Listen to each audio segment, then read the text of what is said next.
Greetings, everybody, and welcome to the Metal Magdalene with Jet right here on Metal Messiah Radio. Now, today's guest is Mr. David Ingram, who, of course, many of us know from Bolt Thrower and Benediction.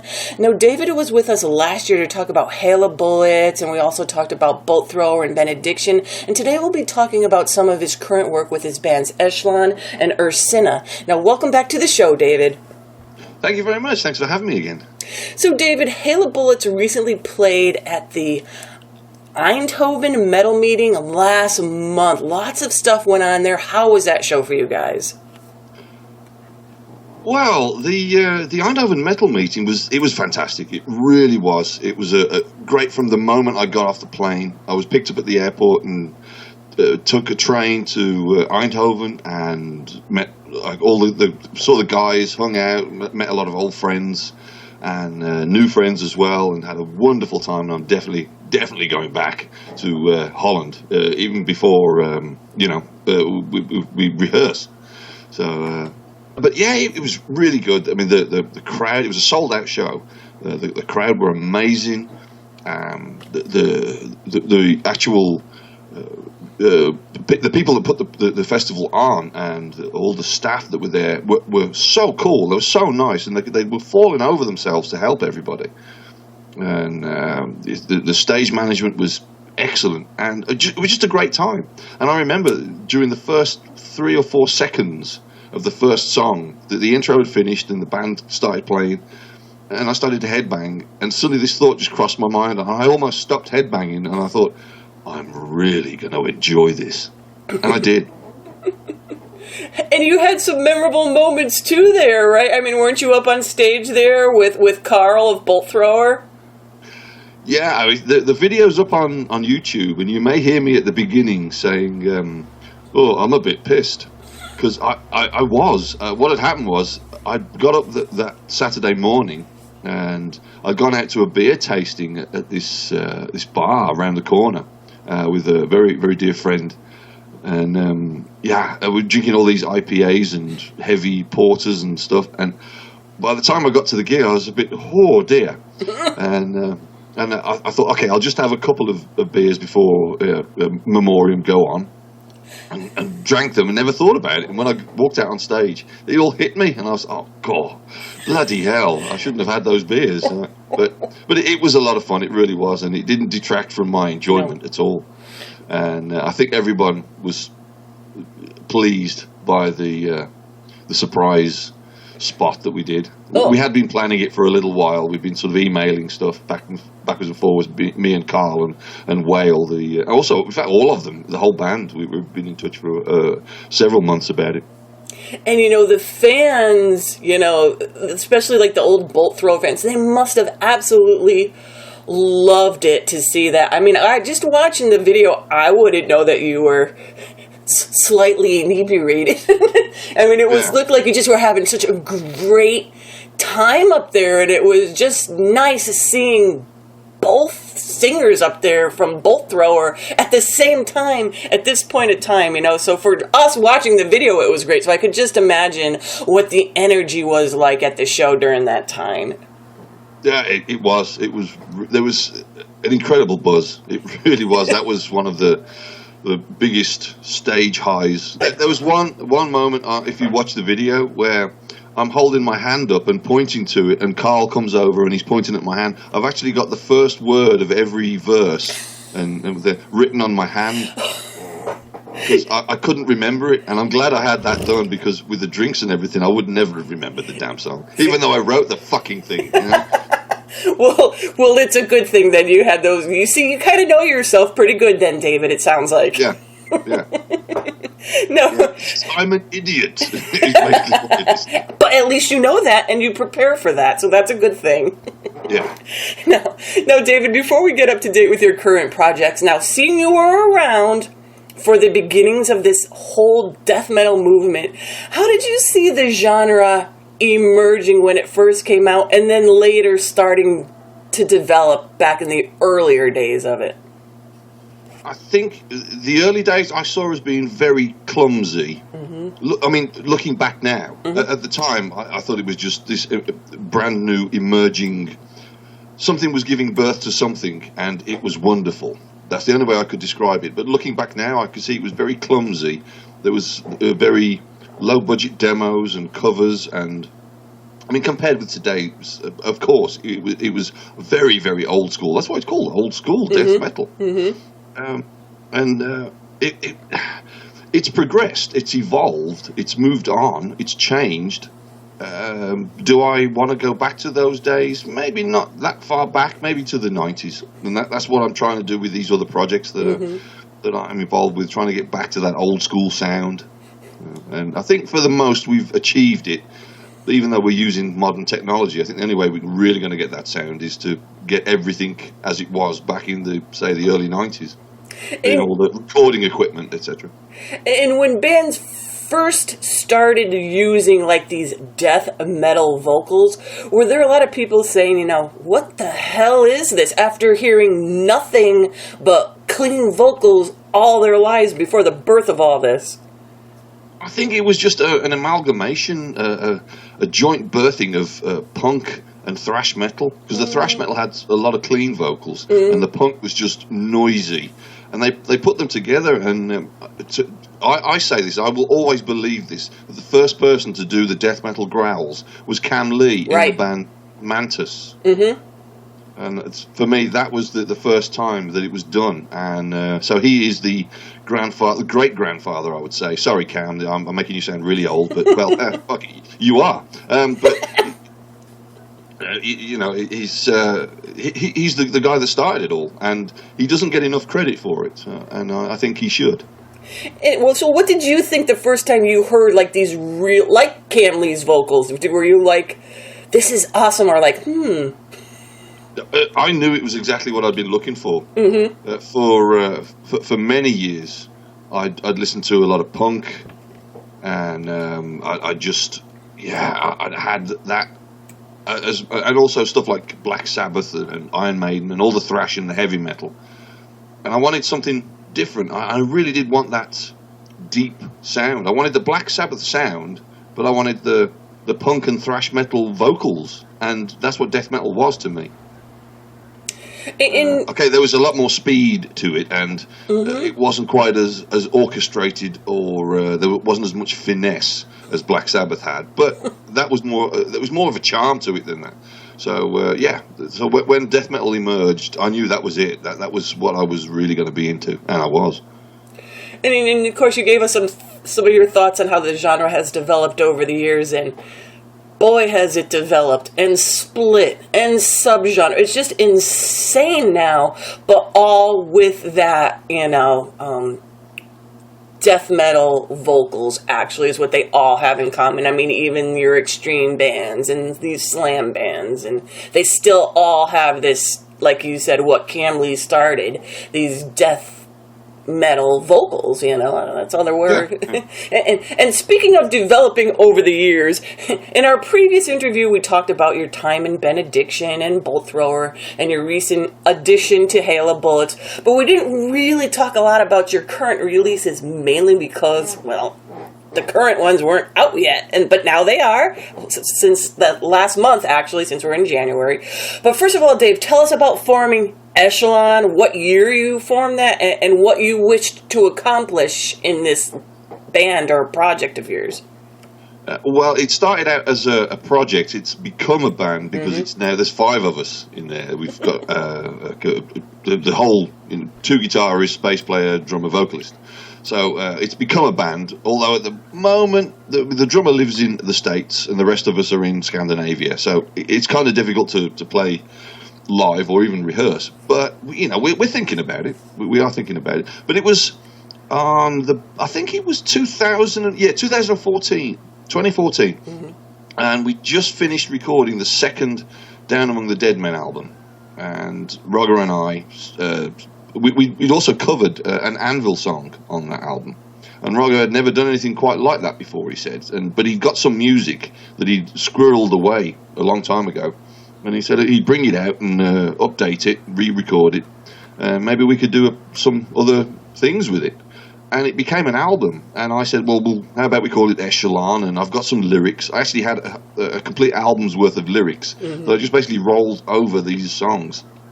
And within 2 weeks, we had an album finished and completed.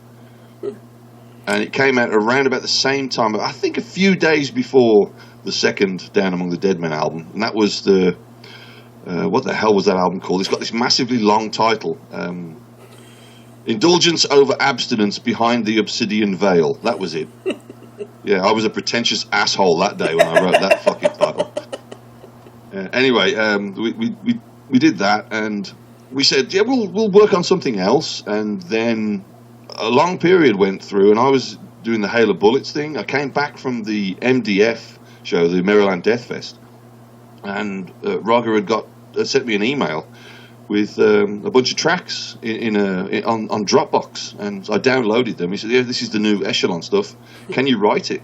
And to be quite honest, I was in a really bad place with my mind. I was suffered depression. I think it's like post-gig blues. That's what it was. And I really didn't feel like doing it, and I was almost dragging my feet. And then when I did do it, I eventually wrote the lyrics and I recorded it all, and I thought, okay, that'll do. It's fine. It's just a project. But then I listened back to it and I thought, holy shit, this is actually really good. I've done such a good job, and I think my brain just won't let me do a bad job. That's good. Yeah, it is. It's a good thing, and I'll admit this, that I was so half-hearted about doing this album, and I do apologise to the band for that. But it's turned out really, really well. We've been getting high reviews all over. I think the only bad thing we've ever had said about the album is a couple of guys have complained about the 3-second intros to every song. I mean, they're 3 fucking seconds long. What is your problem? It's not like we're using 20, 30 minutes from a horror movie. You know, some people got to just find something, especially when there's nothing. Yeah, exactly. But these people. I mean, 2 out of how many thousands? Yeah. Okay, fair. Who cares? Yeah. But, now, did you after the whole stench price thing? Was that when you kind of picked up the band, as you put it, instead of it being a project? No, I think that Roger had been planning on getting a full lineup. He was tired of it just being me and him, or me and him and one other. So I think he'd been planning that before the whole Stench Price thing came around, because I'd heard some of the material and I didn't like all that bossa nova stuff. Just suddenly seemed to be dropping in out of nowhere. And the guy asked me, would you please be on this? And I was like, can I have a song that doesn't have all that fiddly crap on there? And he said, yeah, sure. And he made one and sent it through, and I did that one. It's good. It's good. I mean, I can't listen to that because the rest of the album, because I understand. It's not my style of music, but I was happy to record it and I was happy to do it. But it's really not my style, and I'm not putting the album down. It is absolutely fantastic. It really, and it is so different. And I think that's probably why my old curmudgeon brain thinks, oh, it's different. I don't like it. Yeah. So the guys from Stench Price, don't worry about anything that I say. So where did you find these people then for the band? Once you decided, look, we need more people. We want to get this thing, out there more. Where did you find these people? Go ahead. It was Rock. He knew them, and he said, you don't mind having these guys in. And it was actually the songs that he sent them through, and I could hear the bass playing was a little different. And the first thing that crossed my mind was, wow, Roger's really been practicing. But it wasn't Roger, it was this other guy. In fact, it was the guy that mixed the album, Johan. He's got a Scandinavian name, and I'm terrible with Scandinavian names, so... That's why I didn't call my son Jürgen or something. I called him Oliver. So, there you go. We had that, did the album, and we moved to Transcending Obscurity Records. As with all of my other my other 2 bands rather, are all on Transcending Obscurity now. I thought we'd keep it all in the family. There you go. Yeah. But there's a lot going on with other bands as well. I'm sure you've got questions about those, but I'll let you get to them. Okay. No, talking still about Echelon, the new album that came out last month, December 22nd, because I got all the information from Transcending Obscurity, the Brimstone Aggrandisement. Now, tell us about, what is it? The Brimstone Aggrandisement. Oh, I knew I was going to pronounce it wrong. Let's just say that's the American pronunciation. yeah, there you go. So it came out December 22nd. So tell us a little bit about that album, how you went about writing and recording it. Now, didn't you say you have a guy from the United States in the band? Yeah, it's Travis, the drummer. He plays in Akathata. He plays in that band. and also in Cropsy Maniac. So, we got him. He was playing the drums on it. And yeah, he did a great job, really great job with the drums. So yeah, he's definitely full time. Okay, so tell us how you guys went about writing and recording this one. Well, again, it was Rogger. He wrote the music, and then sent that over to Travis and said, "You do the drums now." And then it came back, and the bass and the other guitars and the solos are put on, and I get everything right at the end, which is very nice for me, because then I don't sort of sing something and I'm singing over somebody's solo. I actually hear where the solos are, so it worked out perfectly. I love to work like that. Yeah, so you must love working with Raga. I do. Out of the three sort of projects I have that I've been doing here at home, two of them are with Raga, the one's with someone else, but it's all mixed up. We're all one big family. I'll explain in a little while, don't worry. Tell us about the cover art of the new album, and what do the words mean that are around the entryway there? Now you got me, because I've forgotten.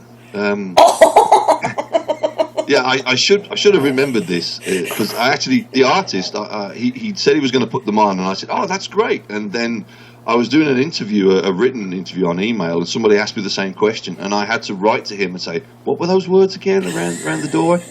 And he wrote and told me. I mean, if you want, while we're talking, I can look it up on Facebook, the message that he sent, or I can send him a message and ask him. But no, it was a friend of mine, proprietor.net. His artwork, I've really loved what he's done, and that was a piece of artwork that I commissioned for him to do. I paid for it myself. The record label had asked one of their Mark. Oh goodness, what's his name? Oh dear! But he'd made a piece of artwork for us, and it wasn't what I wanted for the album cover. To be quite honest, I see a lot of death metal albums where there's skeletons, skulls, etc. And I didn't want that this time around. I wanted something different. I wanted something unique. And I'd like this friend of mine, this artist, he's fantastic work. So I said, could you do this? And actually, where I'm sitting right now, I have the original piece of artwork, which I'm trying to find a really nice frame for, and I shall put it up. But yeah, he did that for me. I sort of gave him instructions on what sort of thing we would like. And yeah, the band were pleased with it, so everyone's happy. So what is the basic subject matter, though, then, for people that haven't heard the album yet and they're going to on this show, of this album? What did you write about? What is, like, the lyrical themes of some of the songs? Well, same as the last album, actually. Satanism.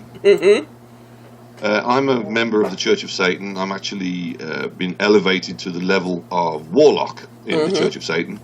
And it's all about the satanic philosophy, and I've made it as accessible for people as is possible. Now, this is satanic lyrics written by a Satanist. It's not like a lot of these black metal bands. They get it so wrong. They really do. And I tired of it, so I thought, right, let's do this properly. And I made it as accessible as possible for metal fans. That's what it's about. And now, a lot of people have been saying, as far as the sound goes, or at least I read it on your Transcending Obscurity piece, it sounds a lot like the second coming of Dave Ingram era Benediction. Now, do you see that at all when you listen back to it? Who the fuck said that? Go ahead and read it. It's on It's on your label's bio thing about you. Okay, thank you, Kunal. All right. Well, that's a nice thing to say. I know there's one of the songs on the album. I can't remember which one it is. But the drummer Travis said it sounds like it should have been on the Transcend the Rubicon album, Benediction. It sounded like it could have been an extra track from that. Well, that was a nice thing to say. I was quite very happy with the way the vocals came out. I just bought a couple of new microphones, and I didn't know which one to use, so I used them both. Oh, there you go. Yeah, sort of had them both together, and I've still got them up on the microphone in the stand in the corner here. And I've recently used it, and it's been coming out really great. I'm listening back to some of the stuff I recorded earlier with Down Among the Dead Men and the first Echelon album, and buying this new microphone has really changed things around. So, yeah, I'm very happy. I'm quite happy to work from home all the time with recording vocals. All right, so now you told us that because you're kind of spread out that you can't really tour that much or anything, but what's currently going on with the band? I mean, I know the album had just come out last month. Yeah, we're just following up on all the reviews and the kind words that are being said about us. And before I started doing this interview with you, I noticed there was a message from Kunal from the record label Transcending Obscurity in a group chat that we have with myself and Raga and Travis, and he says that someone has made a review of the album, but they've videoed themselves doing it. And I've never seen that before, and apparently Kunal says it's kind of cool, and that's the only information I have about it. I haven't watched it yet, so I should be putting it, regardless, I'll put it up on the Echelon page on Facebook. So the reviews, like you said, I mean, it's just new. It hasn't even been out a month yet, officially. It came out officially December 22nd. So the reviews are still coming in, like you said, and a lot of places are picking it up. And I've even seen it on, some top lists of 2016, even though you came in so late in the year, Yeah, Kunal was on the ball. He knew it was going to come in late, but he sent out all the promos for it really early, and we got it done. I mean, it was done well in time. But he got it out. He was on the ball. He's a really good guy. It's a great label. And I don't know if he's signing anyone else right now, which is sad. But I mean, he's got Echelon, also Ursinne, and now he's also got Down Among the Dead Men as well. Oh, so, he's got all, like you said, keeping it in the family. Exactly. And there's more to that as well. I'll get to that in a bit. Okay, well, before we get that far, let's talk a little bit now about Ursinne. What's that band all about, and when is that album coming out? Not sure when it's out. I think sort of February, late Feb, maybe. Late February. I haven't got an exact date. There's, I think, 8 songs of our own on the album. I can actually just check right now. I'm looking at we've got, there's 12 songs on the album in total. Yes, there's 8 of our own and 4 cover versions. Oh, nice. Which sounds a lot, but they're not your usual cover versions, shall we say. Honestly, they are not. They are weird cover versions, and I quite like that. And also, the other chap in the band, Johnny Peterson, who's also in Ash Cloud and Womb Bath. And there's that other band he's in, Sync. It's Syndrome, In Sync, something like that. He's in Sync? Yeah, something. It's one of them. I know. With Justin Timberlake? He's quite a handsome chap, him and that Justin Bieber guy. Is Justin Bieber in NSYNC? No. Oh, okay. Yeah, okay, stop now, Dave. You're showing your age. Yeah. But anyway, yeah. But Johnny Peterson, and I wanted the band to sound Swedish because he's a Swedish guy who's living in England, and I'm an English guy who's living in Scandinavia. So I thought, the whole Scandinavian sound to the whole album needed to be there. So it's got that buzz sound to the guitar. And tell us a little bit then about what the subject matters you write about in this band are. Well, it's varied. I can tell you song titles if you want. And let's see. The first song, one song is called "Devil May Care." It's about the fall of Lucifer. And that was the idea behind the song. But I actually made the lyrics well, not made the lyrics, but the influence behind them was a chap called Count Morivond, who's a friend of mine on Facebook. He's also a member of the Church of Satan, I believe, and yes, he's singer in a band called Dance de Sade, and additionally, on one of the cover versions, he's a guest vocalist. So, but again, I can't say about the cover versions because it's going to be a big surprise when you get the album. Now you're all so excited. Oh yeah, but there's that. There's a song about. Do you know when you see an ambulance in the States on the windows? Also, you see that in the hospitals. There's a symbol. It's a staff with two serpents. Correct. Wrapped around it. Yeah. Well, that's caduceus, and that is actually incorrectly used on for medical things because it's a guide to the dead. It's a guide for the dead. That's what it's from a very old time, and that's the song's called "I Serpentine," and it's really about that symbol and what it really means, and that it's used by hospitals. Now, what do you find in hospitals? You find doctors. Well, what's my favourite television show? Doctor Who. Exactly. So. Phew, good thing I knew that one. You would have hung up on me. No, I wouldn't. Then there's another song called Bullet Bitten, which I wrote as a tribute to Lemmy. Oh, cool. Because of the song Bite the Bullet by Motorhead. And this it's just it's quite varied. The subjects of this album, and I didn't want it to just be about, for example, like with Down Among the Dead Men, it's very centered on Doctor Who and its various universes that go on with that and the different areas that takes. But this is it has a little bit to do with Doctor Who here and there, but not a lot. And then there's the cover versions, which I am very happy with. I know you keep teasing us with that, Dave. We have to wait now until it comes out, maybe in February. Yeah, maybe. But you can hear if you download the Transcending Obscurity compilation, the sampler compilation. It's totally free. There's one of the Ursinne songs on there. Not one of the covers, but one of our own. A song called Talons. I saw it on there. I did see that on there. I was like, they only got one song that we could listen to. But so that you said is coming out around February-ish then, and then now do you have any... I'm not... Don't quote me on That's that. why I said ish. Yeah, don't quote me on that. But if you're good to me, maybe I'll send you a couple of the cover versions that only you can hear, okay? Okay, yeah, sounds like a plan. Now, once this... You got a secret. Yeah, another one. I'm going to explode with all these. Now, after, it does officially come out, are you going to do anything afterwards? Is there going to be any kind of follow-up? Or, I know you're so busy with Hail of Bullets, and I know you got a pretty busy schedule this year, so I guess that kind of answers that question. Well, we Johnny and I have already started talking the second album. Wow. And the first thing we started to talk about was, firstly, the covers that we want to do on it.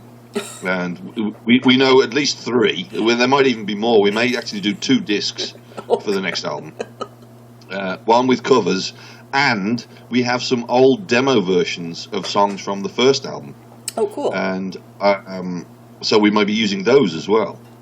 And do a 2-disc thing, so that we have a full-length album of all our own material, and then we have a disc with a few covers and some demos. So a 2-disc release. Because we're really into this band. I can tell, yeah. Yeah, and I think there's something going on right now which we haven't got to yet, and I need to sort of mention it. But what's happening is Down Among the Dead Men have also got Travis from Echelon, the drummer. Oh. He's now drumming for Down Among the Dead Men. Johnny from Ursinne is now playing bass in Down Among the Dead Men. So basically, all these 3 bands are full bands. Wow. You're a busy guy. So tell us now. The thing is, what I have to say is that because they're all... It's basically the same people. So we could actually play a gig and play songs by Echelon, Down Among the Dead Men, and Ursinne all at once. That's true. You would have a full bill with 3 bands and just 3 different bands, all the same people. What we were thinking was just doing festivals, playing 45 minutes, doing 15 of Down Among the Dead Men, 15 of Echelon, and 15 of Ursinne, and just mixing it all up. There you go. Yeah. You never have to get off stage. Well, yeah, at my age, need to. But, just walk around for 3 minutes in between, get a drink, and then just continue on. Yeah, and there's been other projects that I've been asked to do, which, I mean, that can be later on. We can talk about that later. But you've got a bunch of questions, so go for it. Well, we're covered just about a lot of the stuff I wanted to talk about. The Ursinne. Now, you were talking about your other band, Down Among the Dead. Down Among Dead Men. So you said, again, you're doing some work with them. It's the 3rd album is being written and recorded right now. So you got a lot going on. Okay, so what else do you have going on, Dave? Because the rest is going to be all news to all of us, including me. Oh, well, the new Down Among the Dead Men album, I can tell you now, will be called And You Will Obey Me. Mm-hmm. That's what it's called. It's another Doctor Who reference, of course. Mm-hmm. What else am I going to do? Because all the previous Down Among the Dead Men albums have been as well. But for now, with me, just a couple of days ago, I recorded 2 guest spots on 2 bands. And I can't remember the name of the one band, but I'm looking it up right now because I have it right on my... I don't... Oh, Hell Ripper, of course. That's it. Mm-hmm. Hell Ripper. It's my friend Callum from Scotland. Mm-hmm. Yes, that's what that one was. I did a few backing vocals for one of the songs there. And another chap who wrote me on Facebook a couple of months ago, actually, and I've only just finally got it done, and he sent me the final mix through, is a song by Celtic Frost, Dethroned Emperor. Nice. Dethroned Emperor. The way that Tom G. Warrior sings those words is really weird. So I tried to emulate how he did it. So I had to write the lyrics out in the way, like phonetically, how Tom Warrior says it.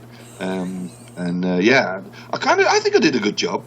And on my radio show, I'm actually later on tonight. I'm recording an episode, and that song. I've spoken to the band. The band are called Gath, Gath, and they said it's fine. Promote the shit out of it, use it. So I'm going to be playing that as the first song on my radio show, and that will be going out on Saturday what's the day? It's 12th. Saturday the 14th of January. Wow! So you can hear that. So, and if you want, I can send you a copy of that. Oh yeah, I would love to hear that now, especially the way you described all this stuff. I almost feel like I have to listen to it, or I will go insane. Well, I'll sort out those cover versions that. You can't play Nudge Nudge, of course you can. No. And then, and I'll send the Dethroned Emperor as well. Absolutely. So here we are. It's like you said. It's only the 12th of January. Listen to all the stuff you got going on. Yeah. Oh, and there was something else. There's a band from Finland who wrote me and said, "Do you want to sing on our album? It's our final album, and we want to go out with a bang. Would you like to do it?" And I was like, "Yeah, okay." But I've got 4 bands right now. Do I have to write the stuff? And he's like, well, if you want. Okay. And I said, I'm going to need to take time off work for this, so you're going to have to cover my expenses there. And so we're sort of in talks. So there's that. And there's another project that I really can't say who's involved, but it's 3 singers. Whoa, it is going to be just like NSYNC. Yeah. We're going to kind of call it some sort of... It's like, like the monsters, the Daikaiju monster with the 3 heads. Sure. Yeah. There's someone that I know and that you know, and we've actually mentioned in the interview, who's really into that sort of stuff. And he came up with the idea. So we're going to thinking of doing that. Okay, now I know you. The third singer as well. The third singer we spoke of, we've also mentioned in this interview. So yeah, we'll leave it for everyone else to try and piece that together. But we're trying to get this band on the go. It may only end up as being an album in the studio thing, but who knows? You know, if there's enough, enough interest in it, it could actually take off and be live. Now, I know you can't really talk about it, but is it going to be a death metal band or something weird? Oh, death metal, definitely. Okay, just check. I never know. With 3 singers going on, I get a little nervous now. Well, it's not like we're trying to do a Joan Baez. Okay. No, that's not going to happen. No, it'll be death metal. Death metal and maybe a little bit of punk. Oh, cool. Okay, so looking forward to that too. So you've got a lot of stuff going on. And now also, David, before we go, what's going on with Hail of Bullets? I mean, I saw that you're doing Summer Breeze. What do you guys got going on this year? We got a few festivals. And I'm trying to... Yeah, here we are.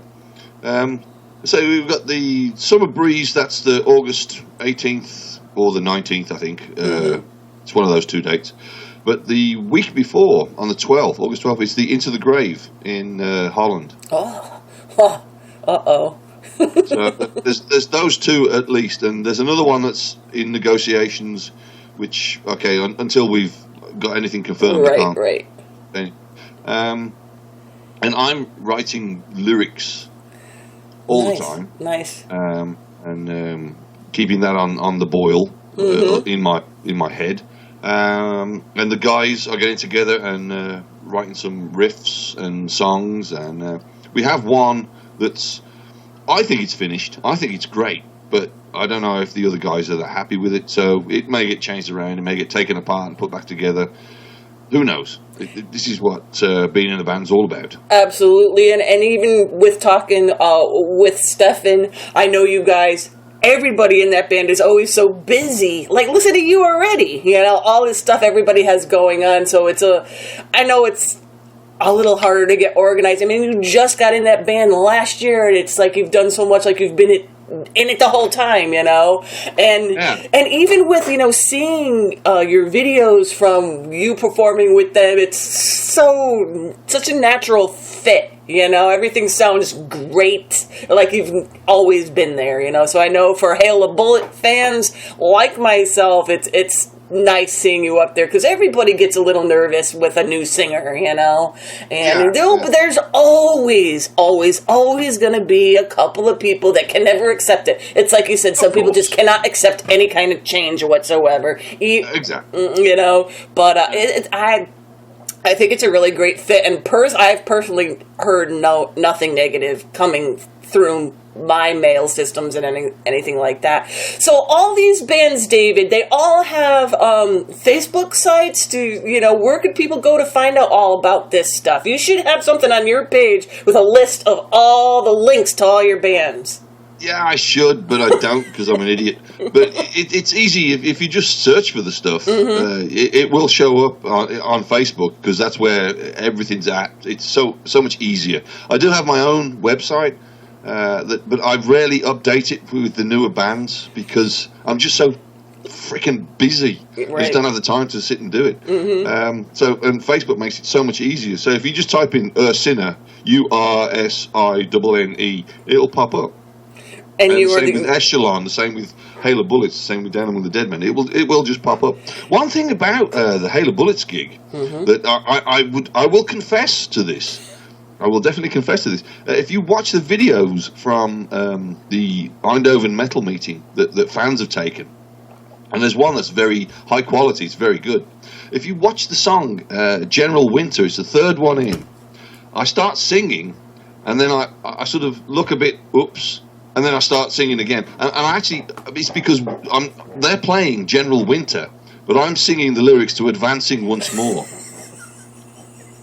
Completely different Hail of Bullet song.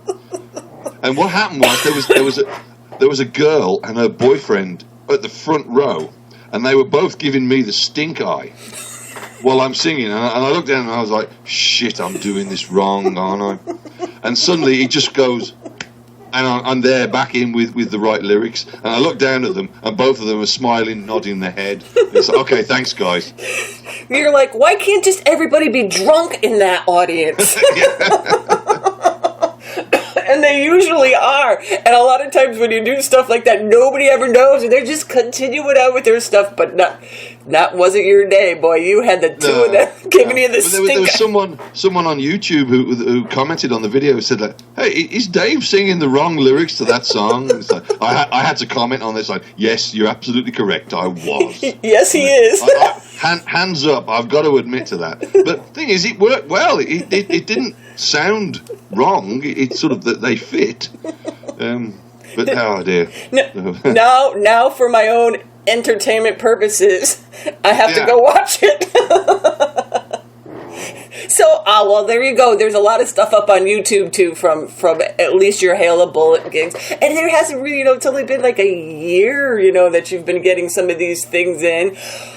You're going to be busy with them this year. You got all kinds of writing going and everything going on. Everybody could check out all these bands and projects that David is in, like he said, on Facebook. And then there's always links to YouTube and stuff like that on these particular sites. And David, once again, right? There's my radio show. And there's, of course, there's David's radio show. It's not a radio show, it's a podcast. Right, it's your podcast. And that's always entertaining as well. You can always find out more information, probably more than we even want to know about what's going on with you and some of your projects and some of these bands that you've been hearing. David, again, thank you for coming on the show, sharing your insights on death metal and telling us more about your bands, and all the best to you and all this stuff you got going on in 2017. Well, thank you very much for having me. It's been wonderful. I mean, even with all the interruptions, the hawk attacks, that is so death metal. That is so the hawk attack. That is awesome. I just hope all your livestock and everything that you've got out there is okay. People are going to listen to this and be like, what the hell is wrong with these people? Thanks a lot for coming on the show, David. Oh, thank you for having me. Thank you very much, Jack.